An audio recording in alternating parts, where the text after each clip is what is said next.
Assalamualaikum warahmatullahi wabarakatuh. Alhamdulillah wassalatu wassalamu ala Rasulillah wa ala alihi wa ashabihi wa mawala amma ba'd. Kita kepada Allah Subhanahu wa taala. Salam kepada Nabi Muhammad sallallahu alaihi wasallam. Baik, kali ini kita bertemu kembali di mata kuliah Tafsir Tarbawi di pertemuan yang keempat. Setelah kemarin ada satu pertemuan yang ada hari liburnya, kita kuliah. Insya kita akan ganti di hari yang lain. Di kelas yang lain sudah di pertemuan yang kelima ya, pertemuan yang keempat. Baik, mari kita buka perkuliahan kita dengan mengucapkan basmalah. Bismillahirrahmanirrahim. Baik, akan saya share screen materi kita hari ini.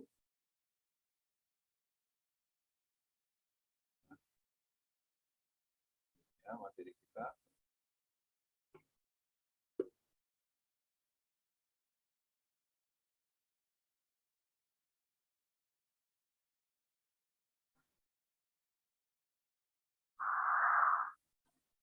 Materi kita bertema perintah menuntut ilmu.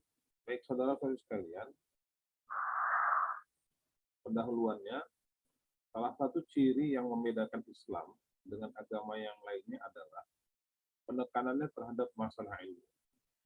Dalam Al-Quran, kata ilmu dan kata-kata jadiannya digunakan lebih dari 780 kali. Saudara-saudari sekalian, apabila diperhatikan isi Al-Quran dan Al-Hadis, maka terdapat beberapa suruhan yang mewajibkan bagi setiap muslim, baik laki-laki maupun perempuan, untuk menuntut ilmu, agar mereka tergolong menjadi umat yang cerdas, jauh dari kabut kejahilan dan kebodohan.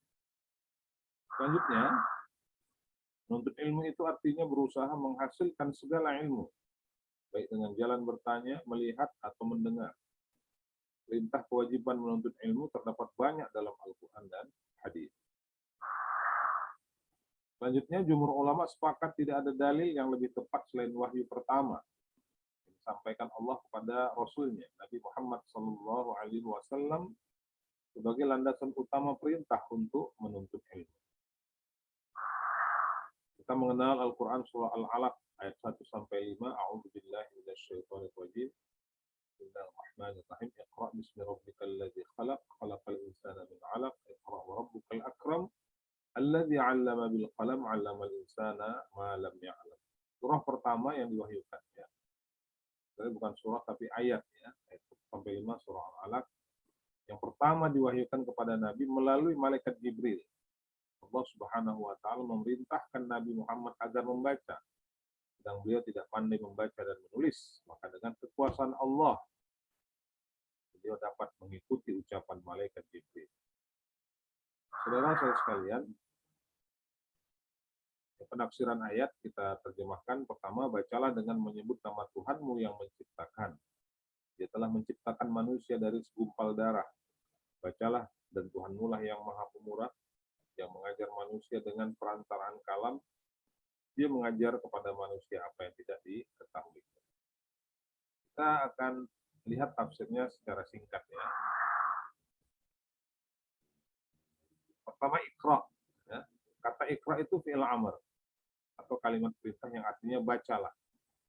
Kata Iqra diambil dari kata qara'a. Maksudnya, Nabi Shallallahu Alaihi Wasallam diperintahkan bersiap-siap membaca ayat-ayat yang mulia diturunkan itu. Al-Quran surah Al-Alaq 1-5 dan ayat-ayat lain yang akan diturunkan agar beliau segera melaksanakannya secara utuh dan mantap. Saudara-saudara sekalian, bila melihat dalam kaidah bahasa menyatakan apabila suatu kata kerja itu membutuhkan objek, ya, tetapi tidak disebutkan objeknya. Objek yang dimaksud bersifat umum, mencakup segala sesuatu yang dapat dijangkau oleh kata tersebut. Jadi Iqra itu adalah kata perintah yang memerlukan objek, tapi tidak disebutkan objeknya, itu berarti cakupannya sangat luas. Saudara-saudara sekalian, ayat ini juga sebagai bukti bahwa manusia yang dijadikan dari benda mati yang tidak berbentuk dan tidak berupa dapat dijadikan Allah menjadi manusia yang sangat berguna. Ya, dengan mengajarinya pandai menulis, berbicara, dan mengetahui semua macam ilmu yang awalnya tidak diketahui. Pada ayat ini Allah memperkenalkan Tuhan yang disembah Nabi Muhammad SAW. Dia adalah Tuhan yang telah menciptakan manusia, yakni semua manusia, dari segumpal darah atau sesuatu yang bergantung di dinding rahim. Hal ini berkaitan dengan firman Allah yang artinya sesungguhnya kami telah menciptakan manusia itu dari setetes air mani yang bercampur. Al-Insan ayat yang kedua. Selanjutnya, bisa juga kata al-alaq dipahami sebagai sifat, ya, sifat manusia sebagai makhluk sosial yang tidak dapat hidup sendiri tetapi selalu bergantung pada selainnya. Ini serupa dengan firman Allah Al-Quran surah Al-Anbiya 37, manusia diciptakan bersifat tergesa-gesa, telah akan aku perlihatkan kepadamu tanda-tanda azabku, maka janganlah kamu minta kepadaku mendatangkannya dengan segera. Saudara-saudari sekalian, menurut Al-Maraghi, kata al-alaq tersebut menjelaskan bahwa Allah yang menjadikan manusia dari segumpal darah menjadi makhluk yang paling mulia. Selanjutnya Allah memberikan potensi untuk berasimilasi dengan segala sesuatu yang ada di alam semesta. Selanjutnya, saudara-saudara sekalian, penjelasan tentang asal-usul dan proses kejadian manusia ini ya, lebih lanjut sebagaimana firman Allah di dalam Al-Quran surah Al-Mu'min ayat 12 sampai 14. Dan sesungguhnya kami telah menciptakan manusia dari suatu saripati atau berasal dari tanah, kemudian kami jadikan saripati itu air mani yang disimpan dalam tempat yang kokoh atau rahim, kemudian air mani itu kami jadikan segumpal darah, lalu segumpal darah itu kami jadikan segumpal daging, dan segumpal daging itu kami jadikan tulang belulang. Tulang belulang itu kami bungkus dengan daging. Kemudian kami jadikan dia makhluk yang berbentuk lain. Maha suci Allah pencipta yang paling baik. Saudara-saudari sekalian, Al-Quran surah Al-Alaq ayat yang ketiga. Bacalah dan Tuhanmu lah yang paling pemurah. Artinya setelah memerintahkan membaca dengan meningkatkan motivasinya yakni dengan nama Allah, ini ayat di atas memerintahkan membaca dengan menyampaikan janji Allah atas manfaat membaca. Quran Al-Alaq ayat 4-5 yang mengajarkan manusia dengan perantaraan qalam, dia mengajarkan manusia apa yang tidak diketahuinya. Ayat-ayat yang lalu menegaskan kemurahan Allah Subhanahu wa Ta'ala. Ayat di atas melanjutkan dengan memberi contoh bagian dari kemurahannya itu dengan menyatakan bahwa yang mengajarkan manusia dengan perantaraan kolam atau pena, yakni dengan sarana usaha mereka, dan dia mengajarkan kepada manusia tanpa alat dan usaha mereka apa yang tidak diketahuinya. Saudara-saudara sekalian, dengan ayat-ayat ini terbuktilah tentang tingginya nilai membaca, menulis, dan berilmu pengetahuan. Andai kata tidak karena kalam, niscaya banyak ilmu pengetahuan yang tidak terpelihara dengan baik. Banyak penelitian yang tidak tercatat dan banyak ajaran agama akan hilang. Saudara-saudara sekalian, kita masuk ke poin yang berikutnya, hubungan ayat dengan hadis. Ayat Al-Alaq 1-5 memerintahkan manusia untuk membaca, menulis, meneliti. Dalam hal ini dapat diartikan perintah untuk belajar. Dalam hadis, kita juga sering mendengar thalabul ilmi fardhatun ala kulli muslimin. Mencari ilmu adalah kewajiban setiap muslim. Hadis riwayat Ibnu Majah dari Anas.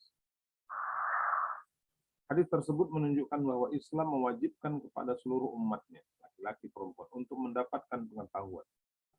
Kewajiban bagi mereka menuntut ilmu alam, menuntut ilmu tidak mengenal waktu, dan juga tidak mengenal gender.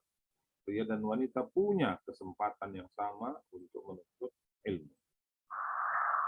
Karena itulah agama menganggap bahwa menuntut ilmu itu termasuk bagian dari ibadah, tidak terbatas kepada masalah sholat, puasa, haji, dan zakat.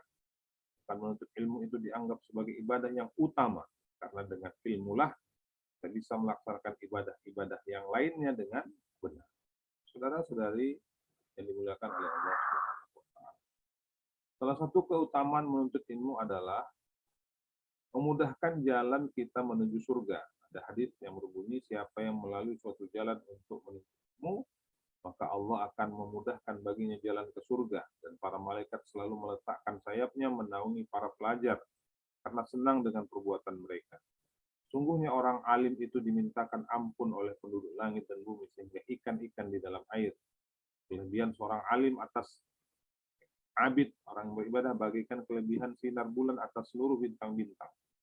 Dan sesungguhnya ulama itu pewaris Nabi. Sesungguhnya para Nabi itu tidak mewariskan uang dinar maupun dirham. Mereka hanya mewariskan ilmu agama. Siapa yang telah mendapatkannya berarti telah mengambil bagian yang benar. Hadis ini diriwayatkan oleh Imam Muslim. Selanjutnya, asbabun nuzul ayat. Sebab-sebab turunnya ayat 1 sampai 5 surah Al-Alaq ini bisa kita lihat dan sering kita dengar dari hadis Sahih Bukhari yang artinya telah menceritakan kepada kami Yahya bin Bukair, telah menceritakan kepada kami Al-Laits dari Uqail, dari Ibnu Syihab, dari Urwah bin Zubair, dari Aisyah, ibunya kaum muslimin, bahwasannya dia berkata, permulaan wahyu yang datang kepada Rasulullah adalah dengan mimpi yang benar dalam tidur. Dan tidaklah beliau bermimpi kecuali datang seperti cahaya subuh. Ada kemudian harinya beliau dianugerahi kecintaan untuk menyendiri, lalu beliau memilih buah Hira dan bertahannud, yaitu ibadah di malam hari dalam beberapa waktu lamanya sebelum kemudian kembali kepada keluarganya guna mempersiapkan bekal untuk bertahannud kembali. Kemudian beliau menemui Khadijah untuk mempersiapkan bekal, sampai akhirnya datang al-haq, kebenaran, saat beliau di Gua Hira. Malaikat datang seraya berkata, bacalah. Beliau menjawab, aku tidak bisa membaca. Nabi SAW menjelaskan, maka malaikat itu memegangku dan memelukku sangat kuat, kemudian melepaskanku dan berkata, bacalah. Beliau menjawab, aku tidak bisa membaca. Maka malaikat itu memegangku dan memelukku sangat kuat, kemudian melepaskanku dan berkata lagi, bacalah. Beliau menjawab, aku tidak bisa baca.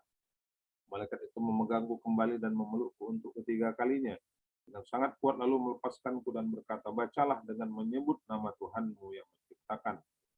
Telah menciptakan manusia dari segumpal darah. Bacalah, dan Tuhanmu lah yang maha pemurah, dan seterusnya. Mafhum tarbawinya, Islam merupakan agama yang punya perhatian besar kepada ilmu pengetahuan. Islam sangat menekankan umatnya untuk terus menuntut ilmu. Pada agama-agama lain selain Islam, kita tidak akan menemukan bahwa wahyu pertama yang diturunkan adalah perintah untuk belajar. Ayat pertama yang diturunkan adalah surah Al-Alaq. Di dalam ayat itu Allah memerintahkan kita untuk membaca dan belajar. Allah mengajarkan kita dengan qalam yang sering kita artikan dengan pena. Akan tetapi sebenarnya kata qalam juga dapat diartikan sebagai sesuatu yang dapat dipergunakan untuk mentransfer ilmu kepada orang lain. Kata qalam tidak diletakkan dalam pengertian yang sempit.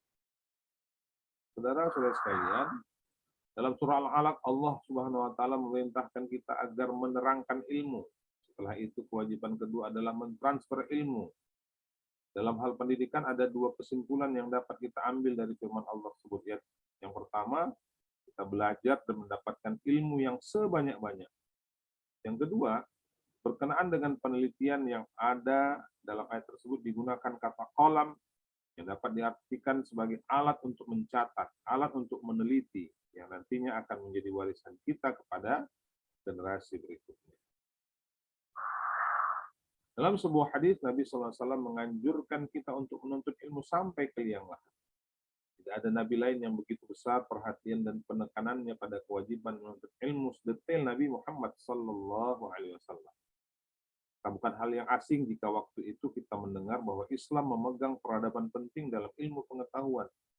Semua cabang ilmu pengetahuan waktu itu didominasi oleh Islam, yang dibangun oleh para ilmuwan Islam pada zaman itu yang berawal dari kota Madinah, Spanyol, Cordova, dan negara-negara lain. Saudara-saudari sekalian yang dimuliakan oleh Allah Subhanahu wa taala, Al-Qur'an sudah menjelaskan bahwa orang yang mulia di sisi Allah hanya karena dua hal. Satu karena imannya, dan yang kedua karena ketinggian ilmu. Bukan karena jabatan atau hartanya.